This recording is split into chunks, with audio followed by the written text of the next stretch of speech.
Okay, I think my mic is on now. Hopefully, I don't know. I usually don't go back and watch these anyway, but playing some Black Ops 6. I'm gonna be rusty probably. I just got home from a vacation, so I didn't bring any games with me, so I haven't played it all. But pretty cool stuff.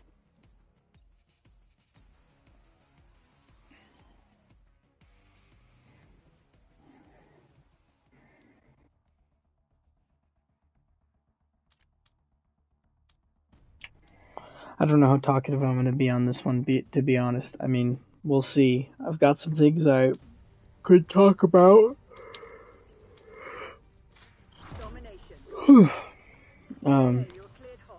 I'm kind of tired, honestly.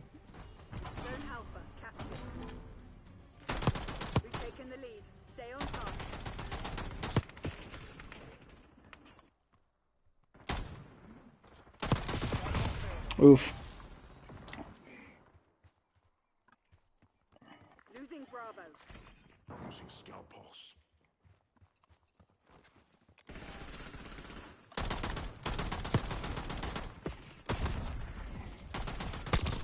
Oof. Yeah, I'm definitely rusty, dude. Definitely rusty. I'm supposed to be trying to get headshots, too. Oh, that is a stun. I was expecting, like, not that. Oh, that's a headshot. Yeah, I was expecting a stim, because I typically run stims. Let's change the stims real quick. Yep, that's supposed to be a stim. Wait, does this have the correct? That might be completely the wrong. It's completely the... Wait, what? Oh, wow. What? Oh, yeah, this is the one I set up. Okay, we're chilling. Yeah, I might be a little out of it. Earlier, what was I thinking about? I was thinking about something. Oh, age gaps. Yeah, that was the whole thing. Kind of controversial stuff. I mean, I think the average age gap in a marriage in the U.S. is like 7 years. Which isn't too crazy to me because my parents are like more than that. Not like crazy more than that, but more than that. And, you know, that type of thing. Oh, gosh. Almost got it. I feel like that's the type of thing that young people get really weird about. Maybe it's just our generation, or maybe it's just our age. But, like, young people get kind of weird about that, you know. There's sort of this culture. There's definitely a culture about it. At least among a lot of people I've met that are sort of my age or around that age, where there's a lot of people who view it as just super weird, you know, super weird to have age gaps of more than like a couple years, you know. I feel like the commonly accepted sort of age gap is like 3 years in my generation. That's what most people my age kind of, I feel like, go for. But it's especially interesting. It's especially interesting the double standard of gender that exists with that culture because, you know, I feel like as a man, dating older women isn't considered to be nearly as weird as it is to date younger women. I feel like guys get looked at as creeps for that. Now, I don't have a horse in this race. I've never dated anyone. I want to put that out there. I've never been in a relationship, so I'm not worried about people judging me because I'm not, you know, I'm not in that situation. But I just have observed that weird sort of double standard. I mean, and I don't know. I don't think that it's weird if you take into consideration the cultural context being, you know, culture we live in being so anti-man, right? It's kind of takes every opportunity to kind of devalue and blame men for everything possible. And so, of course, they're going to find ways to try and and not just to blame men for everything, but also to specifically discourage like that which is natural about being a man, the things that are sort of normal default, you know, masculinity itself. Not that dating younger women is inherently masculine. I don't think that, but I do think that there is sort of a statistical reality that men tend to like women that are younger, and women do tend to like men that are a little older. So there is like a real force there that seems to be beyond the, you know, it's not just like a personal preference per se. There is like a general trend which exists outside of that. But yeah, that's an interesting sort of thing. Man, I love when you get a kill through the smoke like that. Headshot? There we go, there we go. Well, who is hitting me? Okay, I'm dead. But, anywho, so I think that there's yeah, that's one of the big reasons that we see this sort of prejudice a lot.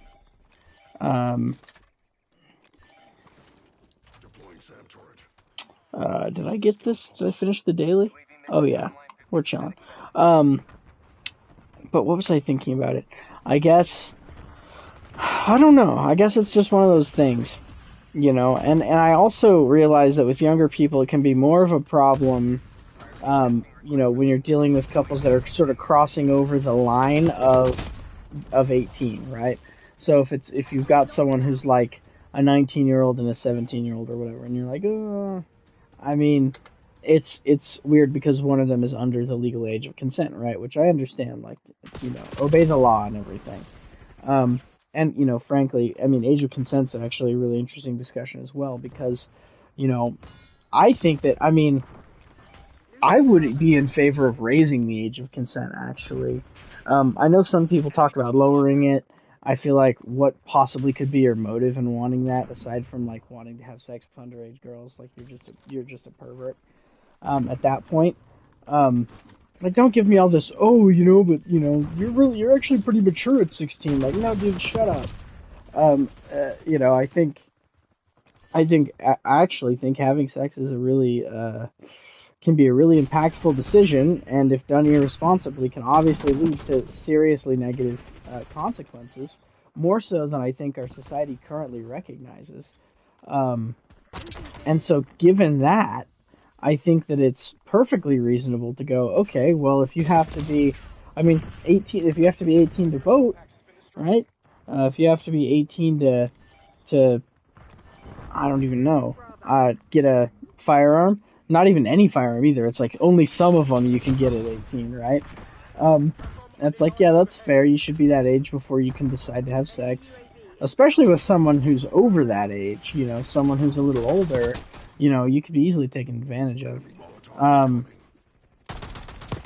And then, you know, furthermore than that, though, I would say, okay, you have to be 21 to drink alcohol or smoke cigarettes or marijuana, right? And then, you know,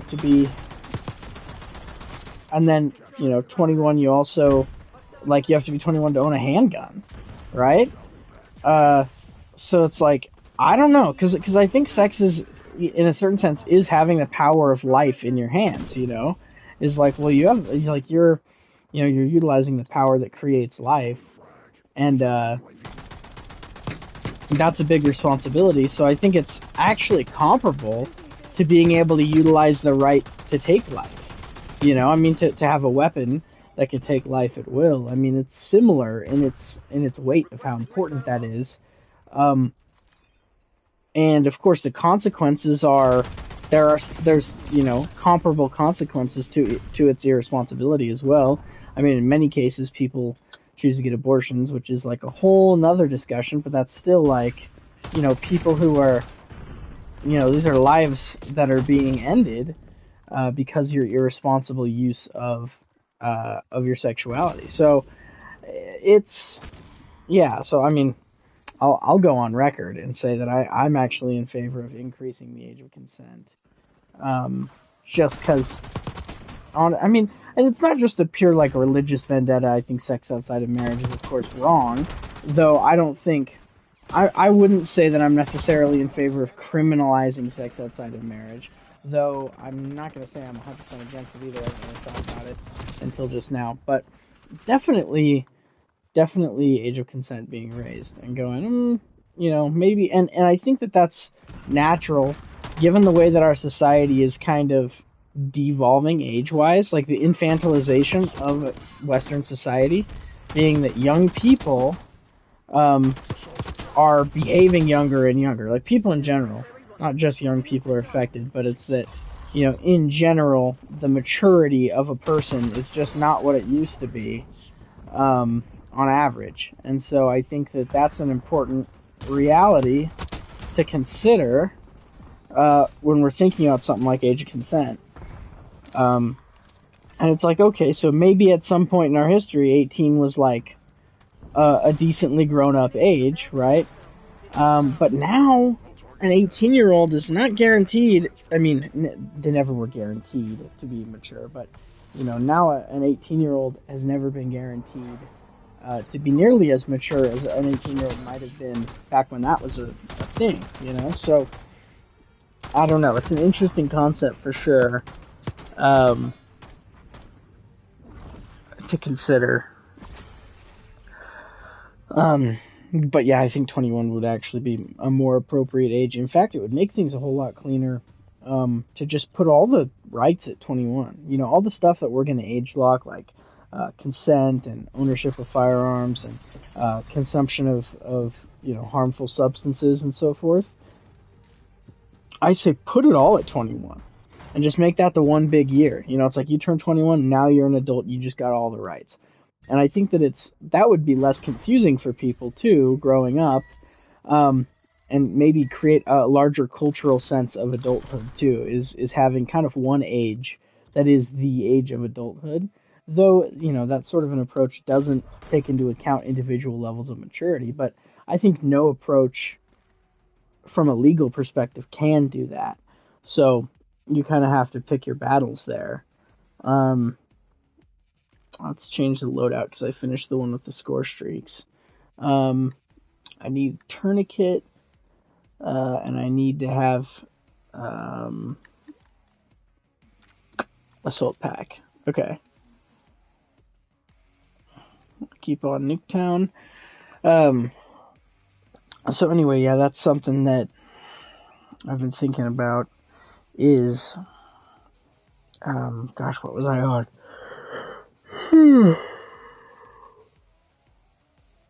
Oh yeah, one of the big problems with coming of age in our society is that there is no real coming of age. There is no knowing, there is no like clear division or demarcation, though there are things that are generally, indicative of that.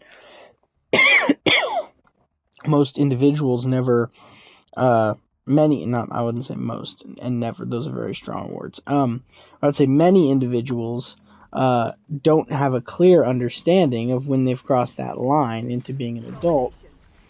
And as a consequence, we've got a lot of people who never really start behaving like the responsible adults they need to be, And so... darn. That's a problem, obviously, for our society.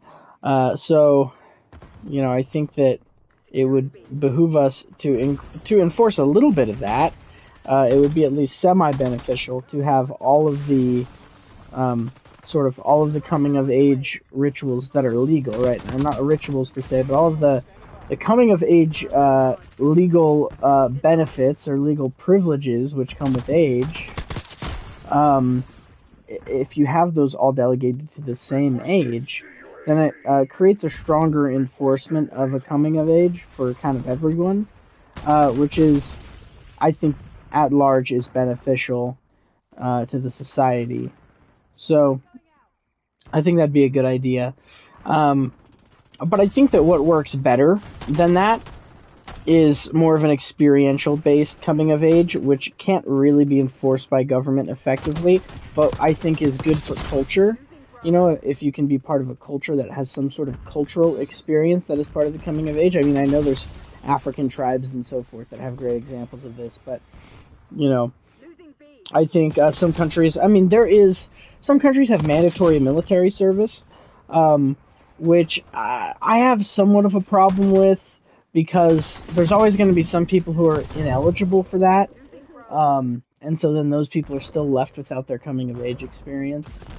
And plus, it's just a little, I don't know, it's just a little iffy,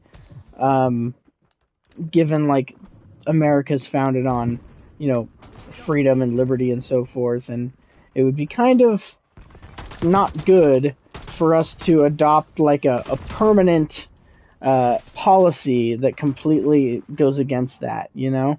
I mean, and I think there are obviously places where freedom and liberty must be abridged for the good of the society, and I think the draft is an example of that, is that, well, sometimes in wartime, not enough people want to fight, but we need to fight for the benefit of everyone, so we are going to have to draft those who are most well-equipped to fight. And that's, you know, it's for the common good. It does abridge freedom, because freedom is not more important than the common good. Freedom is important, but if it was the only most important thing ever, then it would be, you know, society would look very different, because then it would just be all about everyone do whatever they want all the time, and that just is not sustainable, right? It doesn't work. Societies that try that type of order just don't really end up having a good time. Okay. That was a good run. But, yeah, I think something needs to happen. Now, I'm obviously a big fan of the Mormon tradition, the LDS tradition of serving a mission, because, one, it's not absolutely mandatory, but it's strongly encouraged. So it maintains agency and personal freedom, but it's strongly encouraged, and there are oftentimes, you know, social repercussions of it that are not enforced, right? They're not enforced by the church, but it's just like people are going to treat you differently if you haven't, you know, undergone this sort of coming of age experience. And, you know, there are complaints to be made about that. I mean, I don't think that any and all, you know, treatment of people is valid on those grounds, right? I think that some people take it way too far. You know, I think that taking individuals into account is always important, because a lot of individuals might have had very good reasons for not serving a mission, or they may still possess many good qualities, or they may have done something else that serves that purpose. But, you know, there's a lot of exceptions, which is why it doesn't need to be mandatory, and why it's not, yeah, it shouldn't be absolutely penalized, right? But there should be, you know, there's some repercussion of it. And then, of course, I think that this coming of age thing is a lot more important for men than it is for women. Though I don't know for sure. I can't speak on the female experience, but I can definitely speak on what the guys need. I know what the boys need. And the boys need a coming of age. Like, we need it bad. You know, because, you know, men, I think we're very concrete in the way we think about things, the way we approach life. We like clear boundaries. We like clear distinctions. Our mind is good at handling those sorts of things.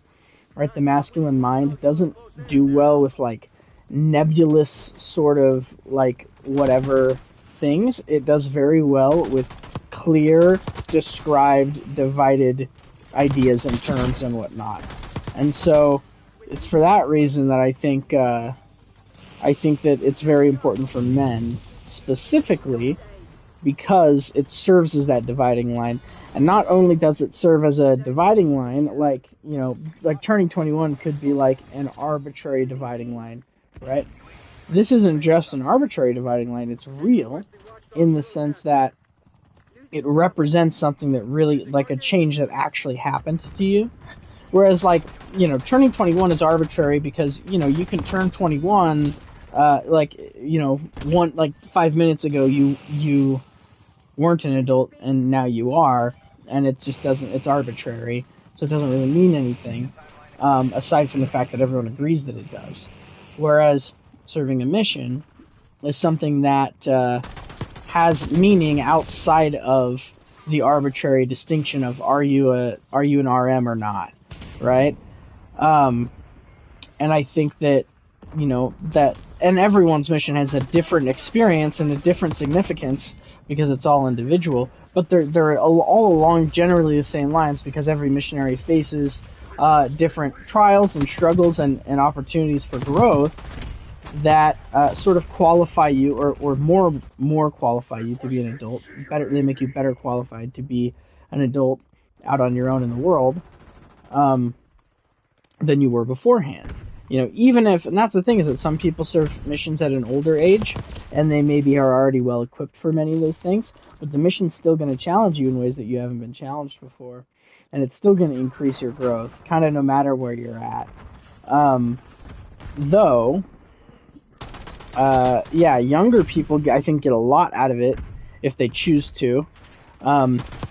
I think a lot of, yeah, like if you come straight out of high school or maybe take a gap year or whatever, you're 18, 19 years old, you go to serve mission, it'll change your life. I'm sure of it. And once again, I think that's true for people of all ages who serve missions. It can absolutely change your life. But it seems to me that from a young age, it's very, very impactful because these young people don't really know what they're doing, and you're pretty stupid when you're 18 and you're 19. You're pretty dumb, um, but you have a goodness, obviously. Like you want to be better usually. You just don't really know how to be on your own at that age. Like I think when you're high school age, you're 14, 15, 16. You don't know if you really want to be better. You know, like you got problems and you're not really, I mean, you're vaguely aware that you could be better, but you're not really like, oh, I want to be better. Like the opportunity presents itself for self-betterment and you're like, it looks kind of hard, I don't know if I want to do that. And that's just how that age group is. Once you get into your 17, 18, 19 sort of stage, that's when you start to go, you know what, I would like to be better. I would be interested in putting in work to being a better version of myself. Um, and then, but then it begs the question, well, how? Like, where do I apply the work? And that's where people in that age group get tied up. And then all the way into I mean, depending on your age for sure, or depending on who you are specifically, it could change what age you're at, at what age the stage ends, is the age when you start to figure out what you actually need to put your effort towards, and then do it. Because also how that, like, where that effort comes from, is this all self-directed? Because it being self-directed makes it way harder, right? It makes it way more difficult to actually do those things if nobody's telling you how and when and what to do. You just have to kind of figure it out on your own, right? And that is difficult. So I think that's a big part of it, is that serving a mission allows for you to have external structure to focus on your growth. And you have a sort of a guidance on what and how to grow. When you're in that age that you can be really hungry for that growth but not know how to get it, it gives you how to get it, right? Then coming out of that experience, you're going to be in your 20s, right? Your early 20s. And that's when you're going to need to start developing your own self-directed growth. Now, I think people who don't go on missions often stay in that I want to grow but I don't know how stage until their early to mid 20s, usually later, right? Because I think having a background of directed growth helps you get more comfortable with growth and effort and all those things, and kind of helps you grow into someone who can self-direct your own growth, because it gives you the tools that are sort of endemic to that, like the tools which are necessary for growth. Oh.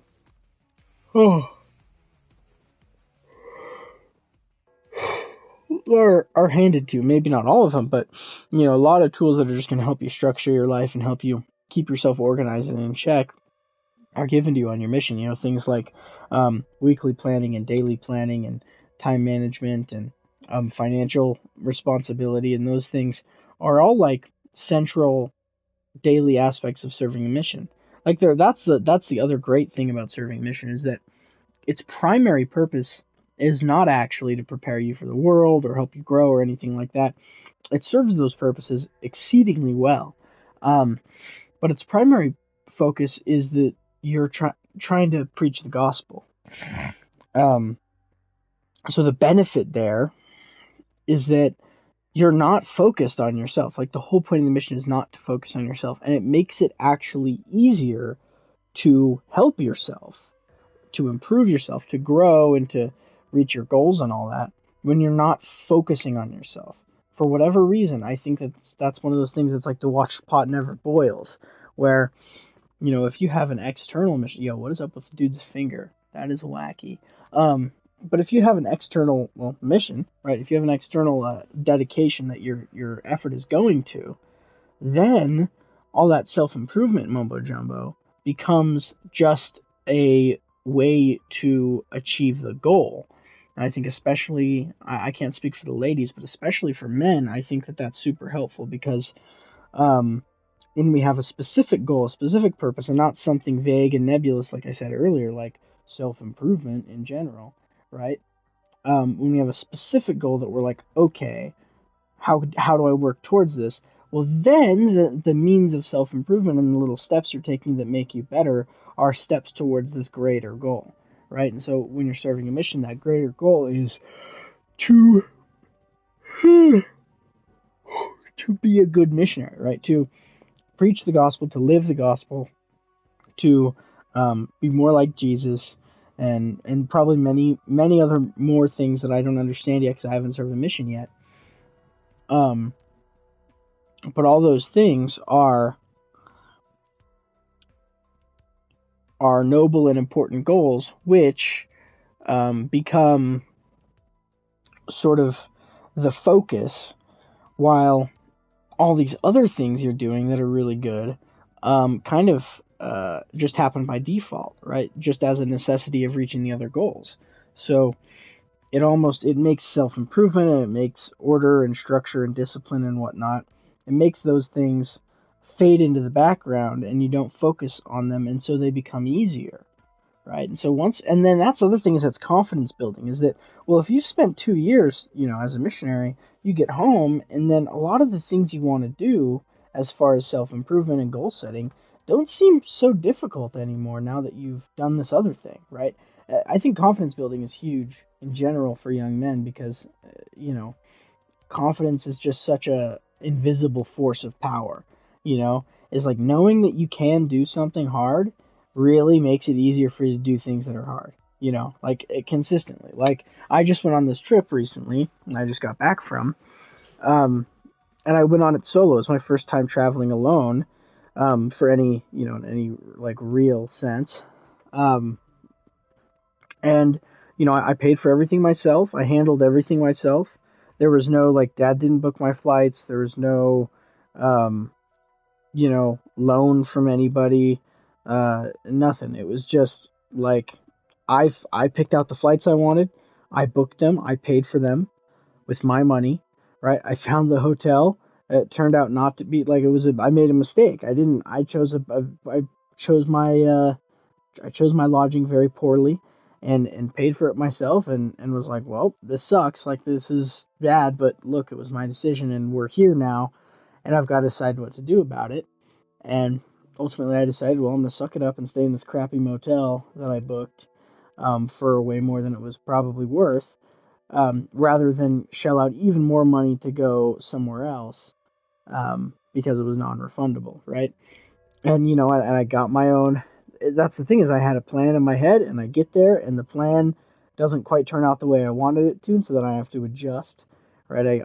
I'm like, okay, this motel location is not as good as it kind of seemed like it was.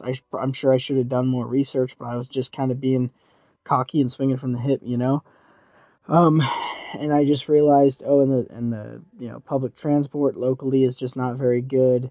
Um, I'm concerned that it wouldn't be very safe given the types of people I'm seeing around, and Ubers are very expensive, and so I'm like, you know what?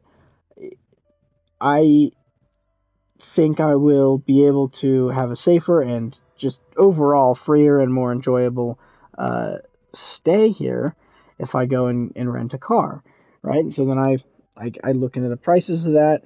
I go and I rent the car. I pay the money for the car, which is putting me beyond what I really wanted to spend on this trip anyway, right? But also just going like, well, I have money, I can spend it. I can always make more when I get home from the trip. Um, but yeah, I had to navigate these hassles, and I had to, decide completely freely of my own will. There's only maybe three different things where I was told where and when to go. Right? It's because I was there for a wedding, and so there was a rehearsal dinner, a wedding ceremony, and a reception. Right? And that was just having the groom text me and having him go, hey, this is the time, this is the place. you know, uh, be there if you want, And aside from those three occasions, everything else I did was 100% on me, right? What time I wake up in the morning, what time I go to bed at night, what I do during the day, like where am I going to eat, how much money am I going to spend on food, where do I want to drive and spend my time, what am I wearing, right? What level of hygiene am I going to uphold? All of those types of decisions. And I know it's all like a lot of this is really basic stuff, but you don't realize how much of that is enforced by your routines, your habits, your environment, the people you're around, right?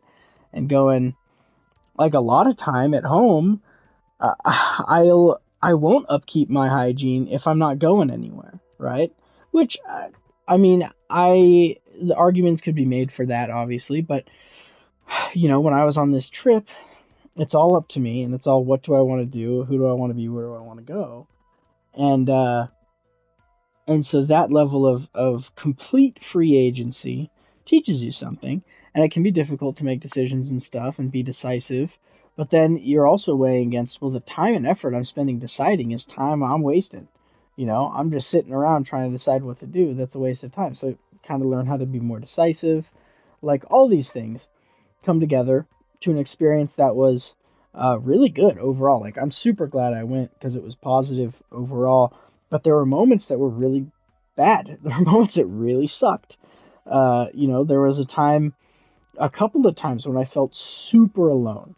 And that's like it's a type of loneliness I've never experienced before. Because there's different types of loneliness. I've been alone before in a room full of people, right? And certainly I maybe felt that way on this trip. But I felt alone before in a room full of people I know. You know, like I felt sitting in a room full of people I might consider friends, and just felt completely alone, which is its own type of thing. But specifically this loneliness was just from the sheer force of um distance, right? And removal. Is just like, okay, I'm not just like physically alone in this motel room. I There's like maybe two people I know out of the 7 million in this area, right? I personally know about two people in the 7 million that live in this valley, and um and neither of them are real close friends I can rely on. They're just guys I kind of know, right? Uh and so that's crazy, right? And it'd go like, oh, all the people that I know and rely on, the people that like I call if I go to the hospital, the people, if I need a ride or just a friend to be with me because I'm having a tough time or whatever, those people are all hundreds of miles away, and they can't help me. I mean, I could talk to them maybe, but they couldn't really help me, right? And also that I can't be with them. Like that's the other thing is I'm totally fine being on my own. Um, but when you don't have the option to change that, it feels different. Like in normal life, everyday life at home, I can be alone a lot. But I also have the power to change that at any moment. right? In theory, I have the ability to call somebody up that I know and go, hey, you want to hang out, and just go do it, right? I don't have to be alone. Um, and oftentimes, given that choice, I don't choose to do that, and I'm fine with it. But once the choice is taken away, there's a certain depth of loneliness where you go, man, I can't even choose to be with people I know right now. Like, that option's not even on the table. So that feeling was certainly difficult at times, and um, there were other factors there. There was this girl. Oh, don't, you know what? Don't even get me into it. But there's a girl I met at the wedding who, um, we just kind of clicked. I don't know. It's complicated. You know, I'm not a big believer in soulmates or any of that type of stuff, but that's kind of the gist of it. Almost is where there was sort of this otherworldly connection, like this connection between us that just didn't really make sense in a rational sense, but I felt it, you know. Um, and then uh, didn't work out for a few different reasons. Um, and it was all on me too. I think that if I had wanted to make something happen, I might have been able to. But there was just certain things about her that I realized I was like, oh, this isn't good. We can't do this. Namely, she had a boyfriend. But um, you know, a lot of times when a girl tells you she has a boyfriend, it's because you're asking her out, right? Usually it's because you're like, oh, hey, you want to go to dinner sometime? Oh, sorry, I'm in a relationship. And I've had that happen to me, you know, numerous times. But this was not the case. I mean, I'll spare you the details, but it seemed pretty clear that she was interested in me. Even if she didn't know it, there were signs where it was like, okay, you're being way too close. You know, you're getting really close and you're kind of not leaving me alone, you know. Because it's one thing, it's like, because I've been on the other end of that before where I'm like needy and I don't even realize I like somebody per se. Um, or maybe I do, and I just realized that that's the thing is that this was a case where once she told me she had a boyfriend and she just mentioned it offhandedly, I recontextualized the whole situation in my head where I was like, well, I was previously in a spot where I thought, oh, I really, you know, I think that she might be good. You know, she's pretty and everything, and it seems like she likes me. You know, to a place where I was like, okay, it still seems like she likes me, but she probably shouldn't. Um, you know, and so then I realized I had all the responsibility to like not let anything happen because it's against my morals, right? I don't care what you believe or what you think or what you feel. If you're in a relationship with somebody, I'm just not getting involved with you. It's just not going to happen. I don't do that. And I'm very firm on that point. And so, you know, once I realized that, I was just like, okay, well, you know, like, I will look where I draw the line is like we can hang out at this event where we just met as strangers and talk and whatever, like while we're here. Um, and that's fine, but I'm not gonna let it get physical in any sense, like no like touching or like you know excessive closeness. And I'm not gonna engage into anything further than this. I'm not going to, you know, try to get your contact info. I'm not gonna try to set up a second like hangout. Like no, because I know that I know that I kind of feel a certain type of way. I know that she probably does too. So I'm like, it would be irresponsible to allow that. So all this to say that I came away from this situation, you know, going, um,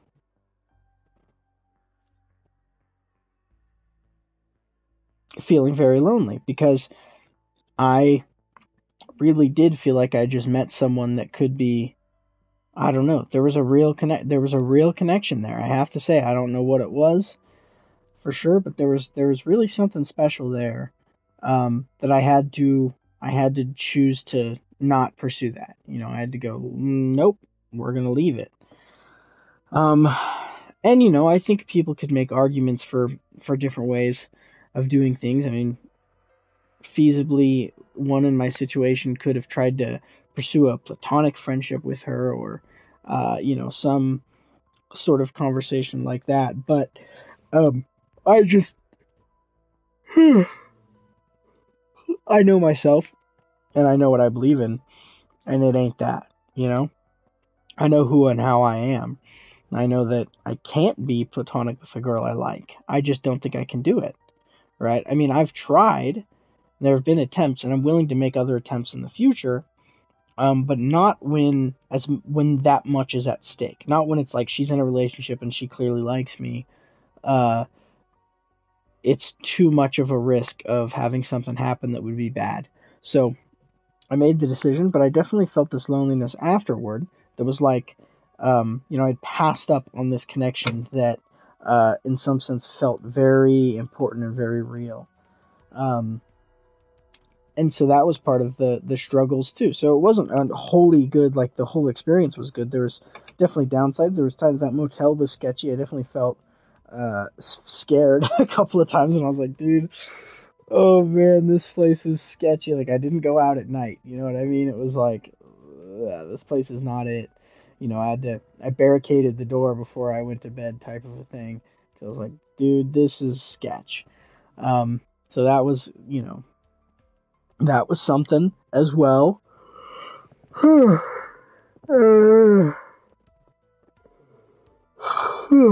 And overall, though, I coming home from it, safe and sound. Uh, nothing bad really, nothing truly bad happened.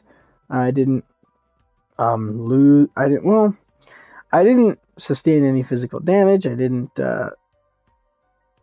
damage or lose anything important on the trip, so far as I know. I did lose a ring, but it was not an expense. It was like a $20 ring that I got last time I visited a different place. It was actually my last vacation before this one. So whatever. I basically transported a ring from one city to another. But you know, anyway, it was a good trip overall. Definitely learned some things, but coming out of it, I feel more confident in myself. Like I've gained some confidence just because it's like, look, I went out there and did it. Of course, in a certain sense, I knew I could do it because I wouldn't have done it if I thought I couldn't do it. Um, but each little thing that came up, I I dealt with. I got through each sort of hurdle and each speed bump, and like driving in the city, right? Oh, not my favorite thing. Not super easy. Navigating those big highways with 7 lanes or whatever, and you're like, oh my gosh, and the traffic, and it's like, oh, this is crazy. And having a rental car too, and being extra worried about not damaging it, and all that stuff, right? I got through it, and now on the other side of it, I've learned, if nothing else, I've learned about my own competence, right? I've just learned like, oh, I can do stuff. Like, I don't know why I was, you know, why I would be worried about my competence, but it's still like, it's one thing to think you can do it, and then to know you can do it are just different things. Where it's like, yeah, I think I could do that, versus, oh, I've done it. Like, yeah, I know it, and that's a different feeling. And so that's super, super nice to feel that way and to have the confidence of that. But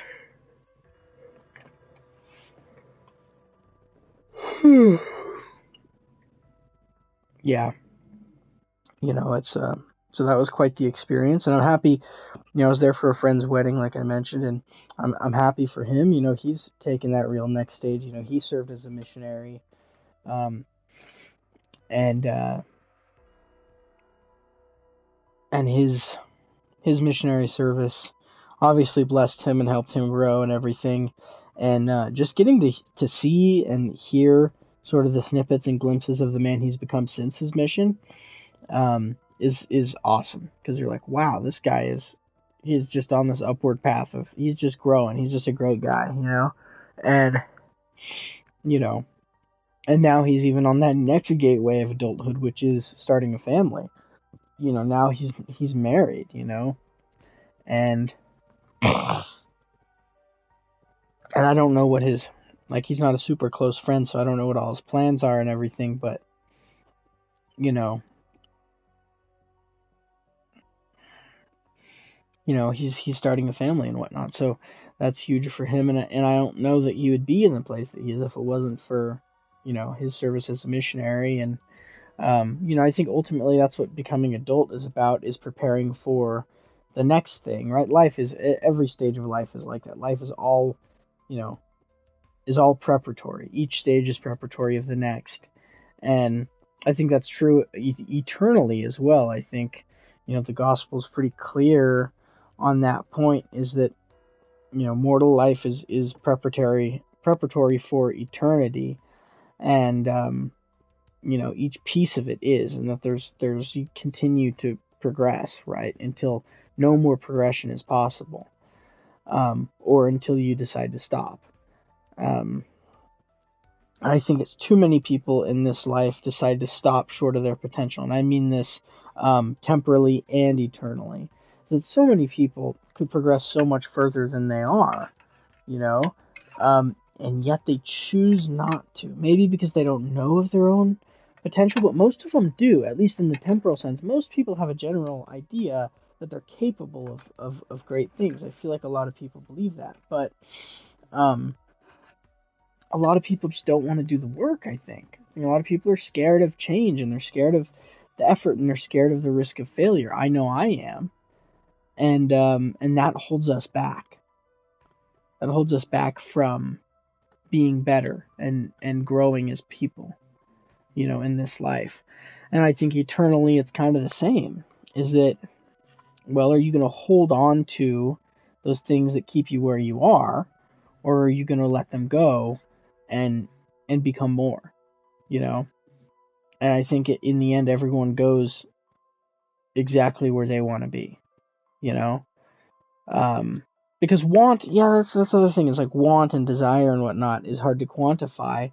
I think we tend to make the mistake of going, well, if you have a desire for something at all, if you have any amount of, oh, that sounds good, then you want it. And it's like, well, it's different to say, like, you really like to actually want something to the degree that you will pursue it. Because that's the difference, is what will you actually pursue? Um, and then that also boils down to the difference between, like, professed beliefs and actual beliefs, right? Being that what you believe is expressed by your action. Like, what you choose to do is the greatest witness of what you believe and who you are. And if you choose to do that which does not progress you towards the things you say you want, you probably don't want those things the way that you think you want them.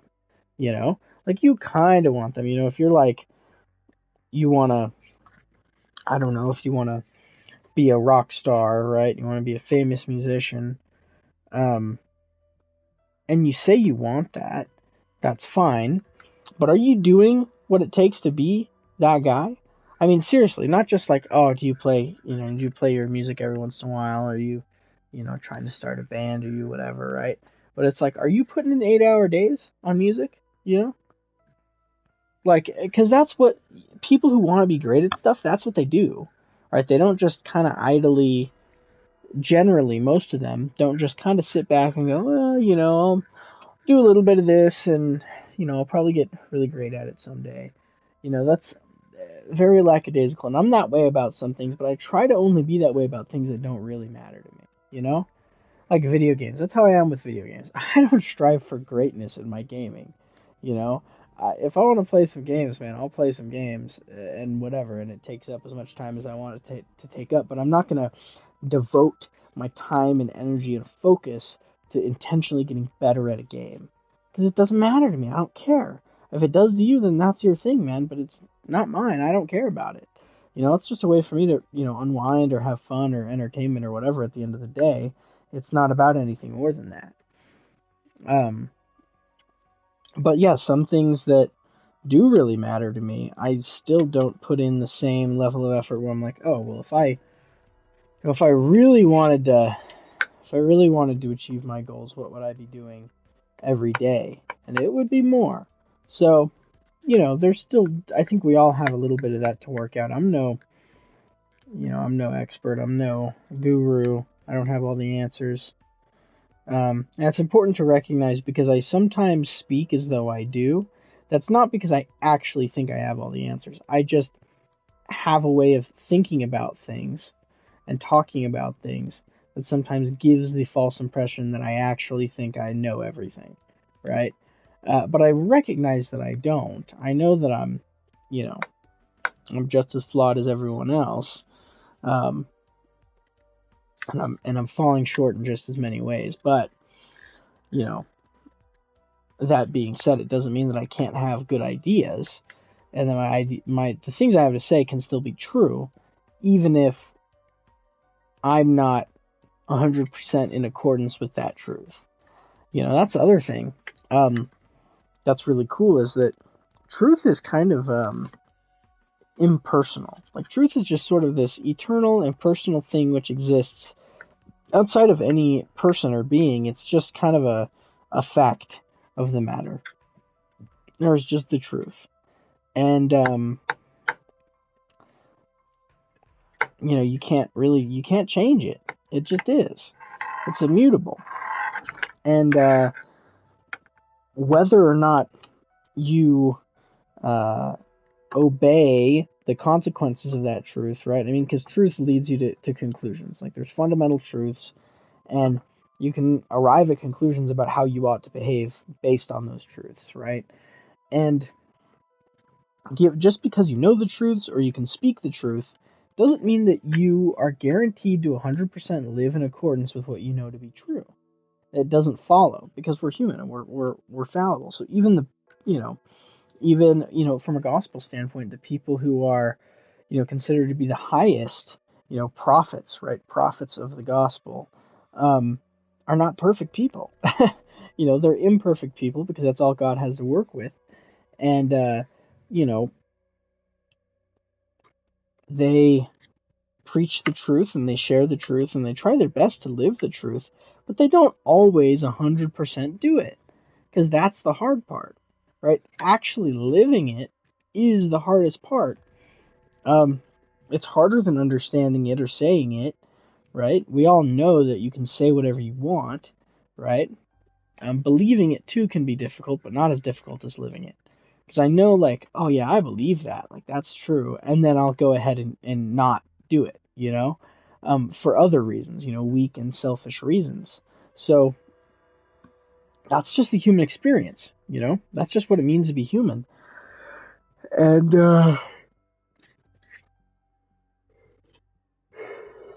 I don't claim to be, I absolutely don't claim perfection. I absolutely don't claim to be 100% in accordance with the things I say or the things I believe, because I just know that that's an unreasonable expectation. Like, I'll try. I do try. I strive to be better and to align myself with the stuff that's true and good, but it doesn't mean that I'm going to succeed 100% of the time in that endeavor. It also doesn't mean that I shouldn't say that I know what I know to be true. I think sometimes there's a tendency to go, oh, well, it's hypocritical, right? To say, well, this is what people should do, this is what's right, and this is what's wrong, and then be someone who's not in accordance with that, which is, I don't know, maybe it is, I don't know, but it doesn't mean that you shouldn't do it, right? Because in a certain sense too, putting on yourself the pressure of having to proclaim the truth, right, also kind of gives you a pressure not to be a hypocrite. So inside your own head, you're going, oh, I have to intentionally try and make sure that I do my absolute best to live with the things I just said. So that's another benefit. So I think absolutely, if you know things that are true, if you have a belief or idea of what you know to be true, share it. Just do it. It doesn't matter if you think people are gonna judge you for being a hypocrite or whatever. You just have to say it. You have to say what you know to be true. You have to proclaim it before the world. Because if you're wrong, then someone can explain that to you. And, if you're not, then sweet, you're proclaiming truth. You're helping people know the truth, right? And I would obviously encourage this only for things that you are sure about, or things that you're fairly certain of. Not 100%, because that's not really possible to be 100% sure of anything, which is a whole different conversation about epistemology. That's always fun to talk about. But, you know, if you have a pretty strong idea that something's true, you're confident about it, then share it. Share your truth, man.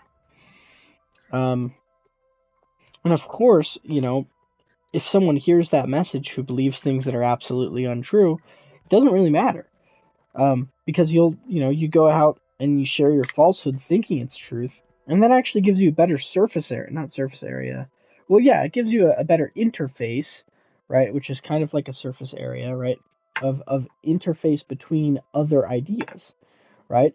If you have all these ideas that are false that you think are absolutely true, well, when you share them, that allows people with different perspectives to hear yours and then go, well, wait a second, what about this? And it allows other people to bring up the issues in the falsehood that you believe and allows refining of that idea, right? It allows you to get closer to the truth. So even if you are wrong, it's going to be a good thing because you'll learn that you're wrong, or you'll at least have a better opportunity to learn that you're wrong if you're sharing what you believe. And so I think that's huge, hugely beneficial to most people. I realize I've been sitting here not playing games for a while. I'm just sitting at the home menu because I was going to play, but honestly, I've been thinking about what I've been saying too much. But, yeah, I do wonder,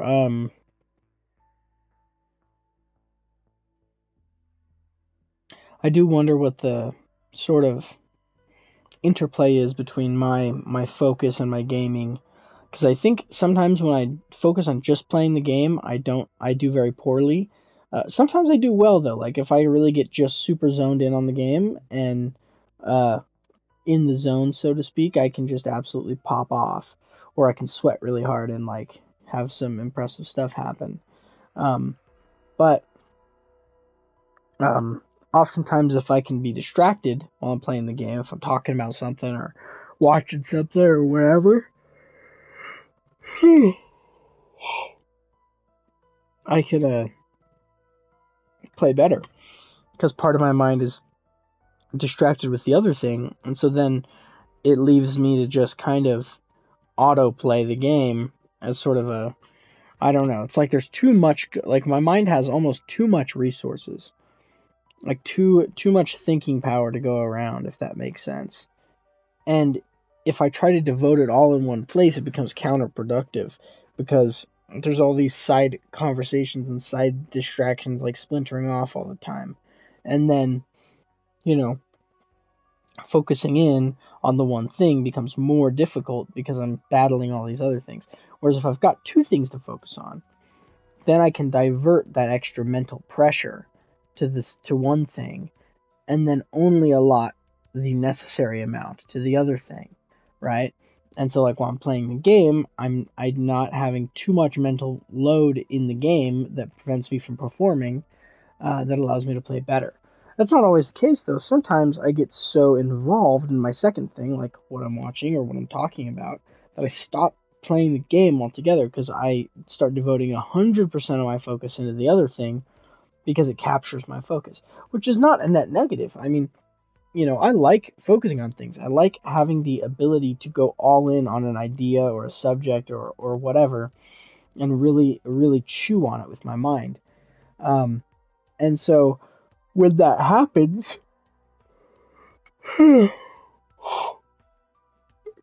because it's not something that I can really easily choose to do. I don't know how this works for most people or for other people, but focusing is not a clear-cut choice for me, and I feel like people talk about it like it is.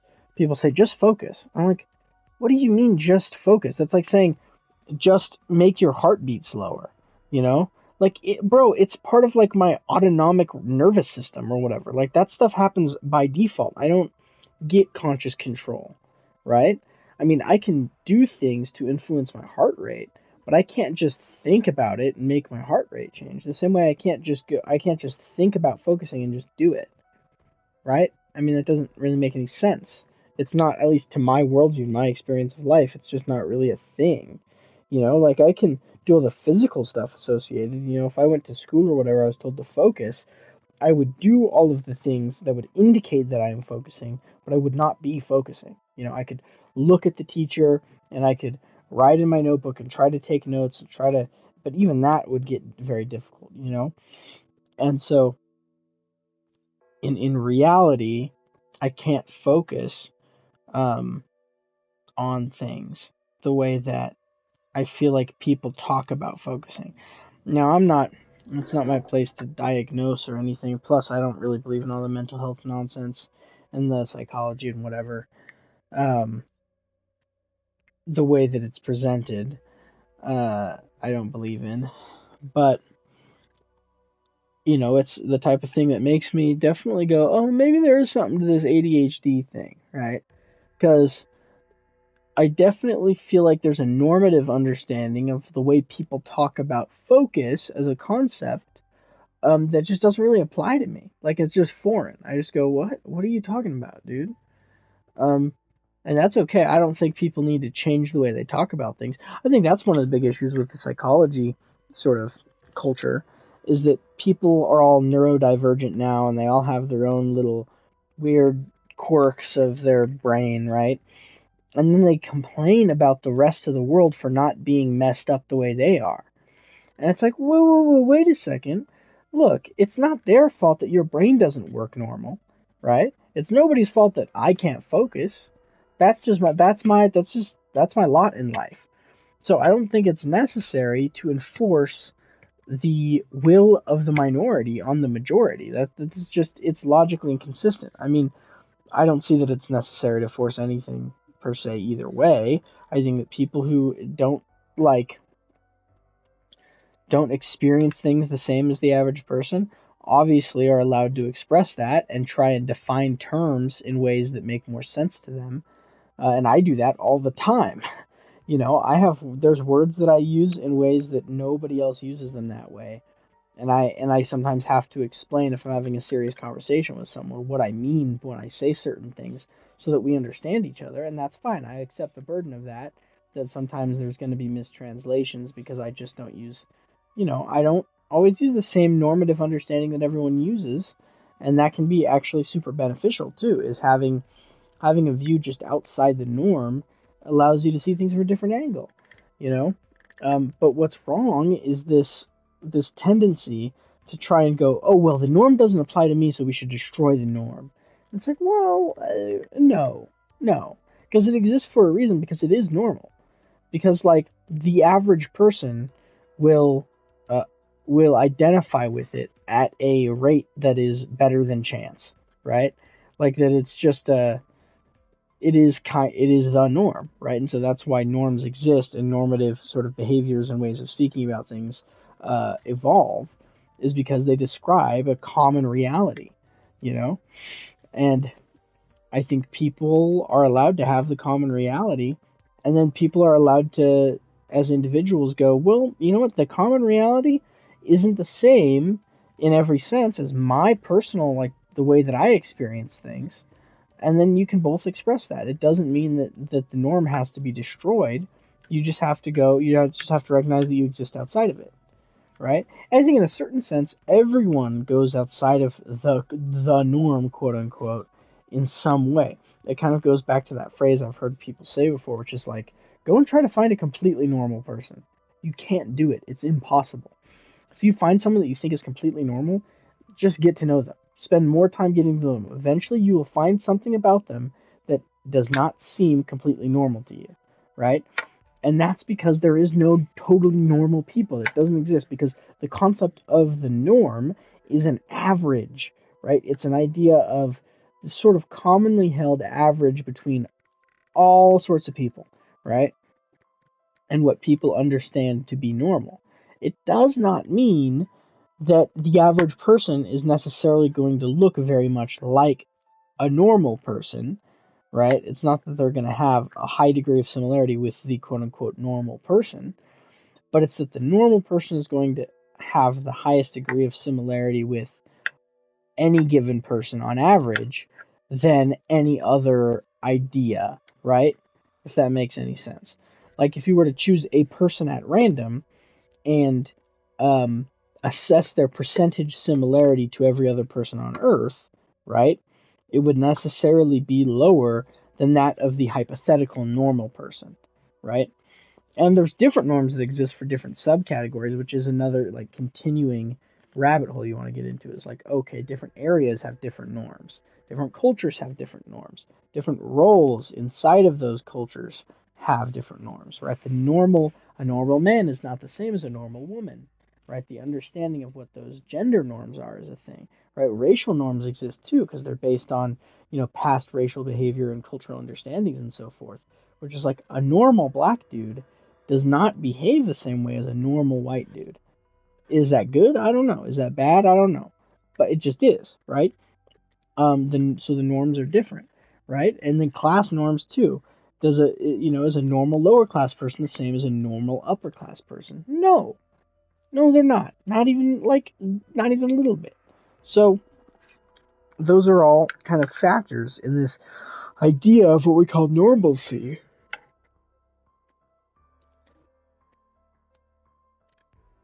And I think some people argue that norms are harmful, and I'm not sure that they're not. Like, I'm not sure that they can't be harmful. I'm sure in some circumstances they could be harmful. My question is, does that harm at large outweigh the benefit at large? And I don't think that it does. I think that having a normative understanding of things, which is shared amongst a culture, is hugely beneficial to that culture because they get to assess the norm, they get to understand the world through it, and they get to weigh things against it. They get to go, okay, this is the idea of the norm, and they get to have sort of that context of, well, this is kind of what I understand to be normal, and then this is this thing I'm looking at, and I can go, how similar is the thing to the normal, and have just a general understanding of what that thing is and how that thing exists and fits into the broader reality.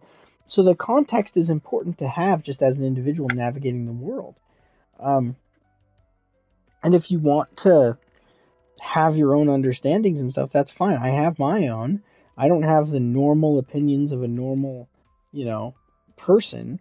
I'm an individual, so I have a specifically developed system of beliefs and ideals and my own set of norms for what I consider to be normal. And then there's also norms that are like based on what you consider to be correct. Like, okay, this is normal in the sense that it is average, like it's normal in the sense that everyone does it, or this is just how things are. But then there's also like enforceable norms of going, well, this is how things ought to be, right? And maybe they aren't that way very often, but maybe this is the normal, like this is the correct state of things, and we should weigh things against the correct state of things to determine whether or not they are correct. Um, and that's definitely something I believe in too. Now, all of this stuff can cause harm to people, I think, on an individual, emotional sort of basis, where, yeah, it could hurt to feel like you're not part of the norm, because being part of a group feels good and being excluded from a group feels bad. Like, that's just how things are. But being, you know, normal isn't a precondition for being valuable necessarily, and a lot of people can find their self-worth and their self-value outside of the norm, and that's cool, that's fine, because you have to recognize that the norm is not the general norm that we talk about, like the normative understanding, is not so much of a declaration about how things ought to be as it is a declaration of how things generally are. um, it might be more beneficial if it was a declaration of how things ought to be, right? If we and it is in a certain sense, but it's so nebulous, and each person has their own interpretation and understanding that it becomes so difficult to like weigh these things against each other that you're just like, okay, whatever, I don't know, man. And that's the point I'm at right about now in the evening. I'm starting to get pretty tired. I've been yapping for a minute, and I haven't played a game in a good portion of that time. It's been like an hour, and probably at least half of that I've not been playing anything. I've just been sitting here talking. So I don't know. I think it would be wise of me to get offline here and just go to bed. But it's always fun. It's always fun doing a little broadcast and yap sesh, for all the non-existent fans that I have at this point in time.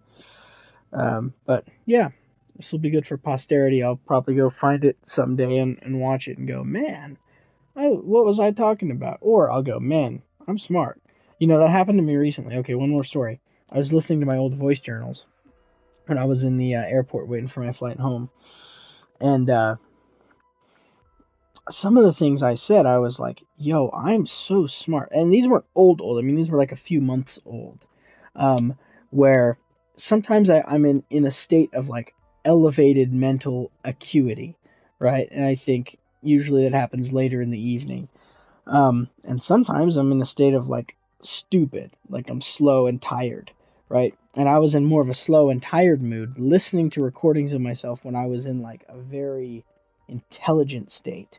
And I was like, man, I was smart, you know? Like it surprises me how eloquent I can be and how well I can put these ideas together and express myself and like explore these themes and just kind of bring all this stuff to the table. Ideas that I hadn't even thought about, or stuff that I was like listening to it. I was like, man, I don't even remember saying that. I don't even remember having that idea before, right? But it's recorded me saying it, so clearly I did. And just being astounded by like, wow, that's a really good way of looking at it, man. That's really smart. So that's always a cool experience to have, especially when you're in that low brainwave sort of state where you're just like a stupid version of yourself. Listening to the smarter version of yourself talk can give you a lot of perspective on who you are too. Is that I'm neither of those guys. I'm not the person that I am when I'm smart. I'm not the person I am when I'm dumb. I'm like both. I contain these different modes of being that fundamentally affect how I show up in the world. Which is like, yeah, sometimes I'm totally stupid, and sometimes I'm really smart. It's crazy how they both can be true at different times, But okay, I really should end it here. Anywho, good night.